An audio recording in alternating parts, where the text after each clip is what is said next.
Will you please welcome Cindy Gardner?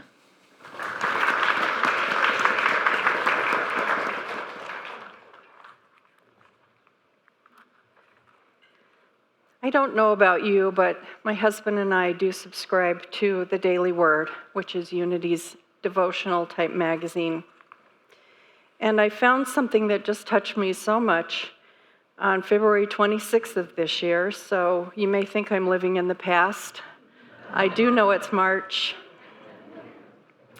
But this one I thought was just so timeless. I am growing in awareness of my divinity. As a tree grows upward, its branches spread wide, and its trunk reaches skyward. At the same time, it grows downward, its roots extending into the earth, from which it grows stable and draws its sustenance. I can describe my spiritual growth in much the same way. I have grown upward, learning, loving, giving, and taking my place in the world. I have also felt my roots of spiritual living grounding me in identity and as a divine being. It is from this divine awareness I draw spiritual sustenance and find my stability in God. My growth is ongoing. The deeper my roots extend, the further I can reach. As I realize my divinity fully, I use my spiritual gifts to live and love fully and bless the world around me. There's a quote from Henry James, who is usually known for writing prose, not poetry, but I believe this is so poetic and beautiful. 3 things in human life are important. The first is to be kind. The second is to be kind. The third is to be kind.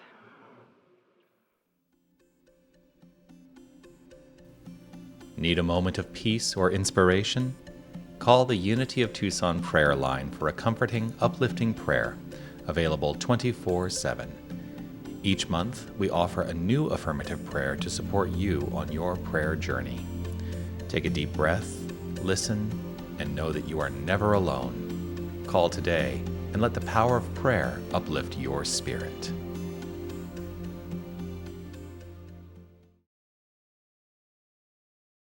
I am growing in awareness of my divinity is the affirmation. I want you to really take that in. Just take a breath. And really hear these words as though you've never heard them before and take them in as your own. I am growing in awareness of my divinity. I am growing in awareness of my divinity.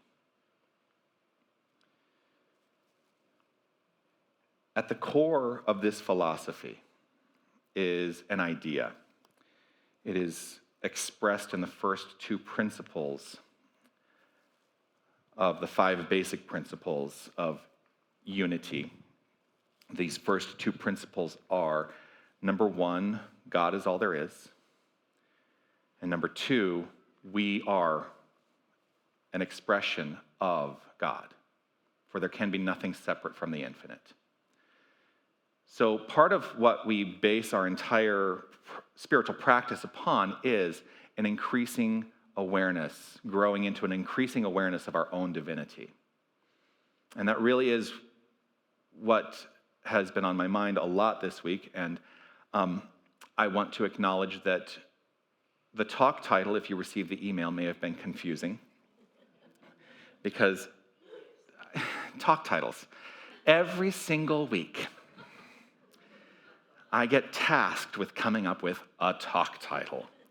What is he going to talk about this week? And so I literally just flippantly said, just call it the air conditioner. Like, I don't really know what that means, but just call it the air conditioner.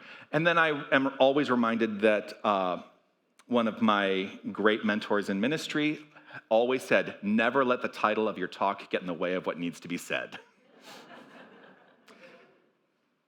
But as I thought about it more, I thought, there's actually an analogy that I can work here.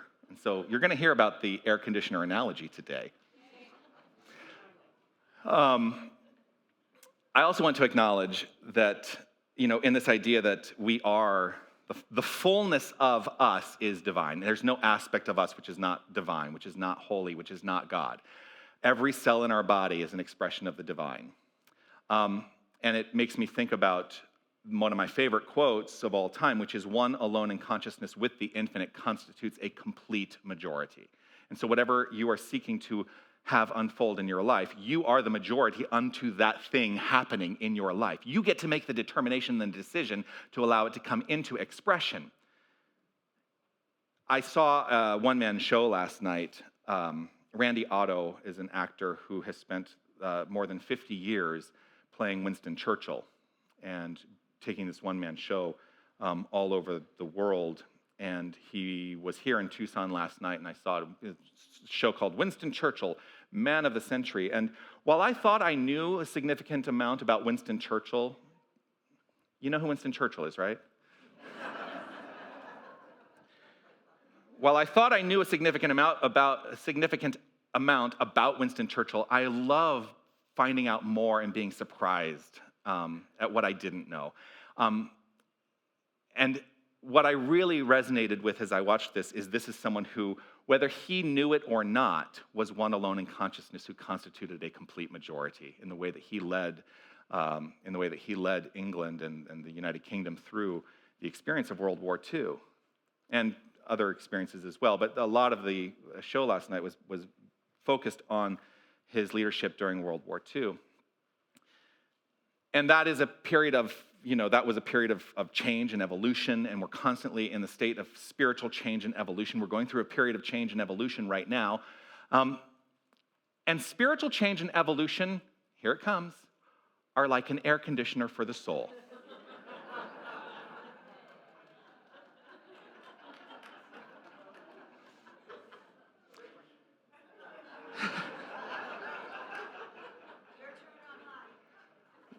I got a heckler today.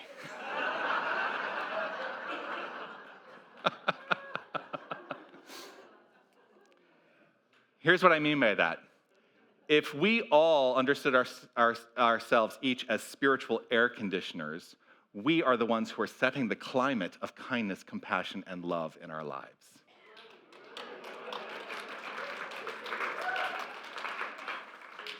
If you think about the way an air conditioner works, who knew an air conditioner?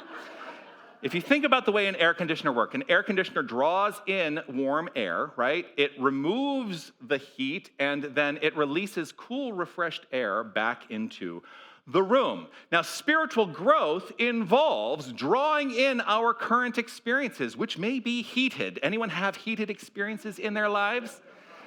So we draw in those current experiences, we release what no longer serves us, and we return renewed, lighter, and more aligned with our true essence. We are empowered to do that in every part of our lives. And so, yes, we are spiritual air conditioners.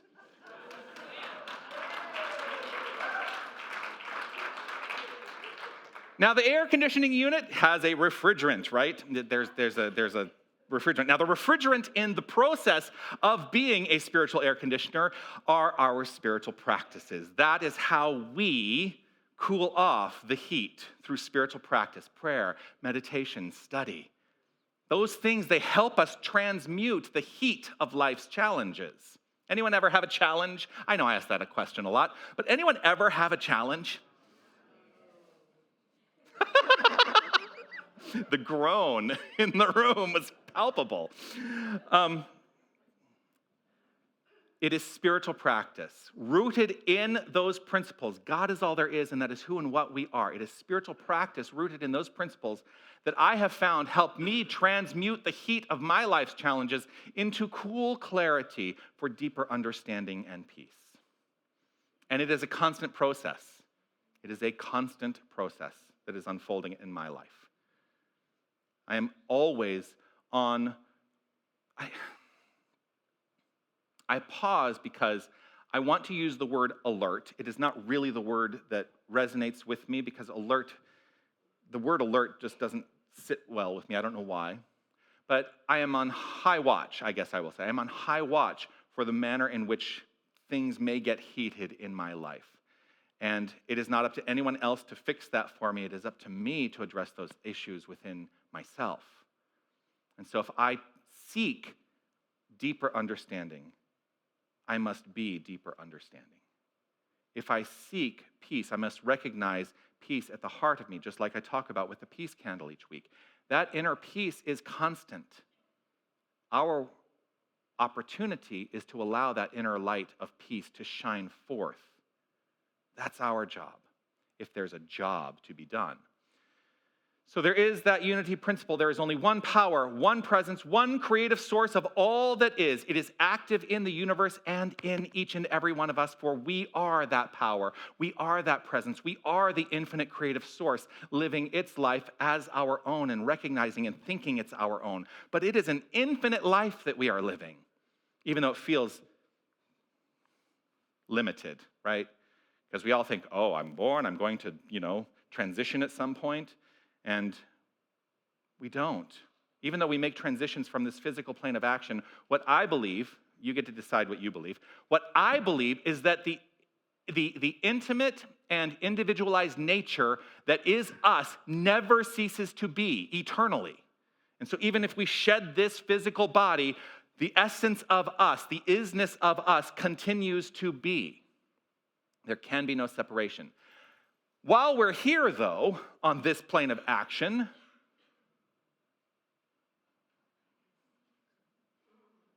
we come up with challenges and problems and situations that feel unsurmountable. Is that a good word? That works. Now, this is one of the primary challenges for many of us who may be new to New Thought, right? It can be difficult to consider that all of these things are just things, but it is thoughts and beliefs and feeling that create the things.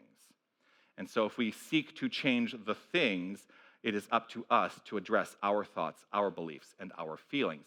So when we're in the experience of challenge, it can be hard to really understand that we are the universe in motion. That is who we are. In the book, Discover Your Divinity, which is the book that we are utilizing for the prayer class on Tuesday mornings and Wednesday evenings right now, the authors, Linda Martello-Whitsitt and Deanne Weir-Morency, have addressed this in the book. They said, truly owning and embracing our divine identity is not easy, particularly when we notice human thoughts and feelings we would not classify as godlike. Anyone have those? Particularly when we notice human thoughts and feelings we would not classify as godlike, or when we behave in ways contrary to our loftiest values and principles. It can be hard to remember who you are in the light of experience. I had a roommate when I was studying to be a minister. I think I talked about this in class. I either talked about it in class or I talked about it here. If I talked about it here a couple weeks ago, you're hearing it again. I had a roommate when I was in ministerial studies, and so I was in ministerial studies, he was in practitioner studies, so we were on this spiritual journey, together, and we used to joke because we were really trying to get to the core of this idea that we are the presence and the power of the divine in this form, and we used to joke along these lines. What kind of ego must one have to believe that we are separate from the infinite?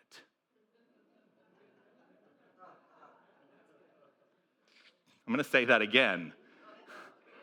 What kind of ego must one have to believe that we are separate from the infinite? To think that we are somehow separate from God? We cannot be separate from. We cannot be separate from. We are 100% divine. 100%. Even the things that you look at and you think, that's not so divine. It's divinity in action. It may be being misused in a way, but it is still divinity in action.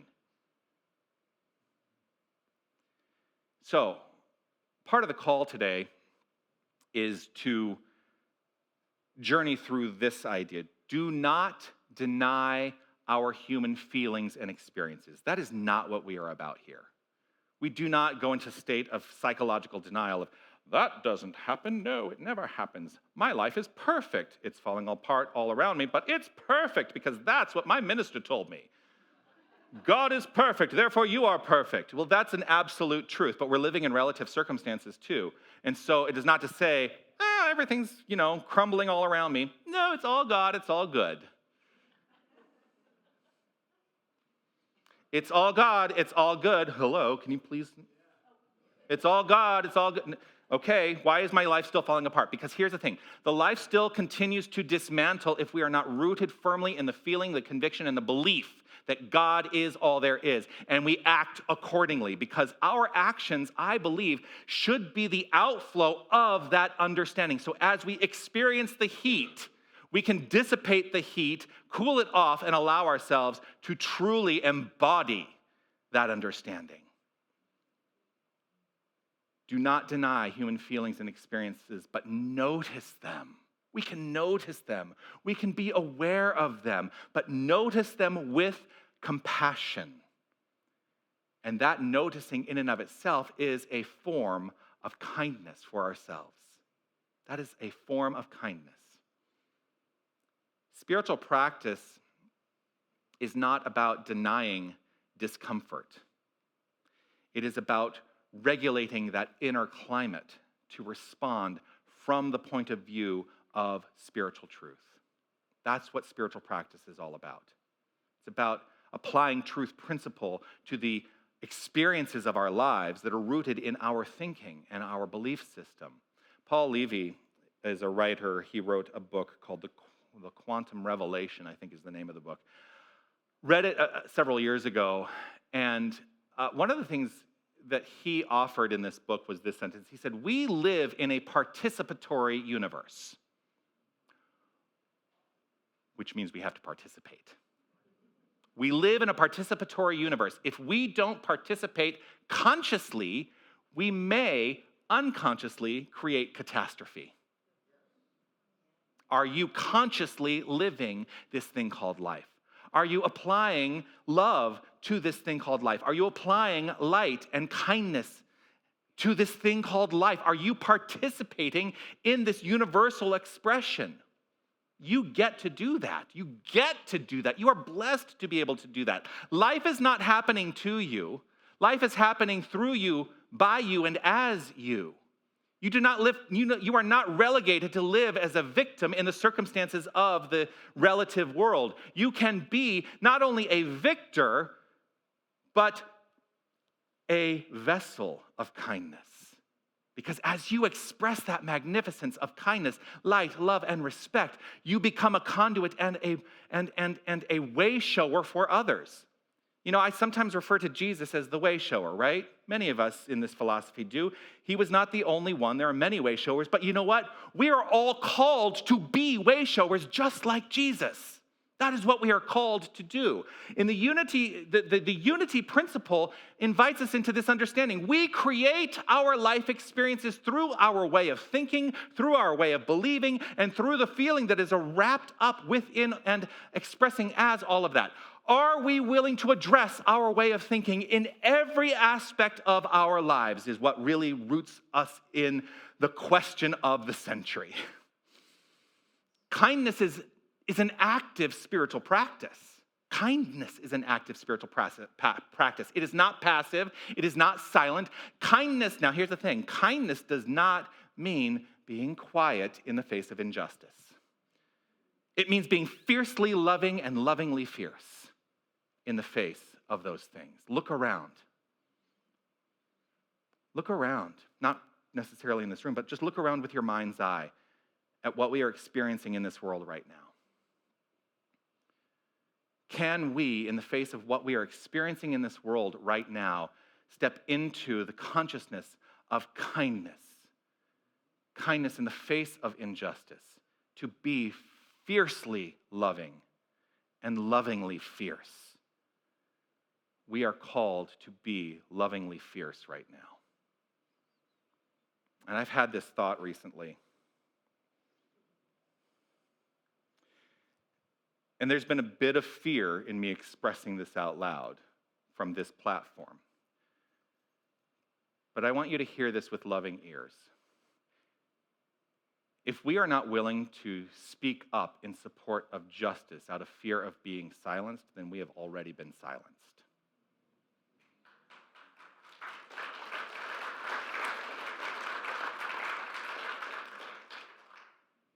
We are called not just to kindness, but to courageous kindness. Kindness that includes truth-telling, for we are tellers of spiritual truth through our expression as spiritual truth. Being kind does not mean being silent. It means showing your true colors and seeing the true colors below the conditions and activities that seem so prevalent in our world right now. Don't be afraid to let them show. Your true colors are beautiful, like a rainbow. I often talk about the analogy of us being facets of the divine. I use that a lot. That we are facets of the divine, right? And there's a song that I'm thinking about for Easter. I need a gospel choir to back me up, though. Any takers? But I think about that idea of being facets, and it's related to this song and it's also related to true colors, because there's a similar idea in it. Take a look at this stained glass behind me. People frequently ask me about this stained glass, right? This stained glass piece has been part of this community from before this building was built. It was part of the previous building. And people say, well, is that a wizard's hat? No, it's not. It's actually, the blue are wings. If you see, the blue are wings that are upturned, and they are supporting the orb in the middle, which is meant to represent the universe. It can also represent this planet. It can represent this earth. And it is a version of the original logo of Unity. But I think about this stained glass, and I love this stained glass piece, because it reminds me, too, that we are each and every one of us, just like each one of those little facets. We are each comprising the wholeness of the stained glass of life, shining our colors brightly, shining through to express magnificent beauty. Don't be afraid to let your colors show your true colors. Love, light, life, peace, power, beauty, and kindness are among them. They're beautiful, like a rainbow. Your true colors are your innate divine nature. There is only one presence. There is only one power. We are that presence. We are that power. I'm going to invite us all to relax, breathe right here. And if it's safe, if you'd like to close your eyes, I'm going to read to you a list of adjectives that many of us use to talk about and express Godness. And I want you to see, these may not all work for you, but you see what does work for you. For God is many things. God is life, love, oneness, wholeness, first cause, divine mind, truth, the absolute, isness, beingness, divine consciousness, spirit, source energy, divine presence, the unified field, quantum consciousness, infinite allness, the thing itself, light, intelligence, universal mind, the cosmos, love, love, love.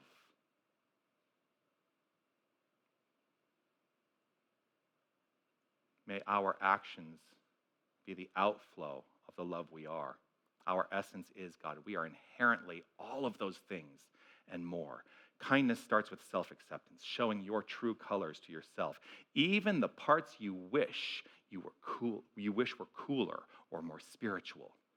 Every aspect of your beingness, every part of you is divine. Consider this: you can never be more spiritual than you are right in this moment. You can never be more spiritual than you are right in this moment, for the whole of you is spirit. We are, each and every one of us, spiritual air conditioners because we have the power to shift energy wherever we are. How can we allow our true colors to cool down hate and warm up love? For love is at the root of all, love or the lack of it. One of my favorite quotes of Mr. Rogers. Love is at the root of all, love or the lack of it. When we feel the climate of cruelty rising, our task is not to match the temperature, but to transform the environment. Kindness is revolutionary because it shifts atmospheres. And at the core of revolution is evolution. So we are constantly evolving into greater experiences of love and kindness. We are not passive spiritual observers. We are climate changers. So the call is to take up space with love, to recommit to speak, act, and live as expressions of divine kindness. And taking up spiritual space is not egotism, it is divine responsibility. For we are conditioned, like the air conditioner, for love, not silence. Let us be the divine regulators of our own beingness. Let us bring kindness, truth, and love into every space we enter. Let us be the change. Peace and blessings. Namaste.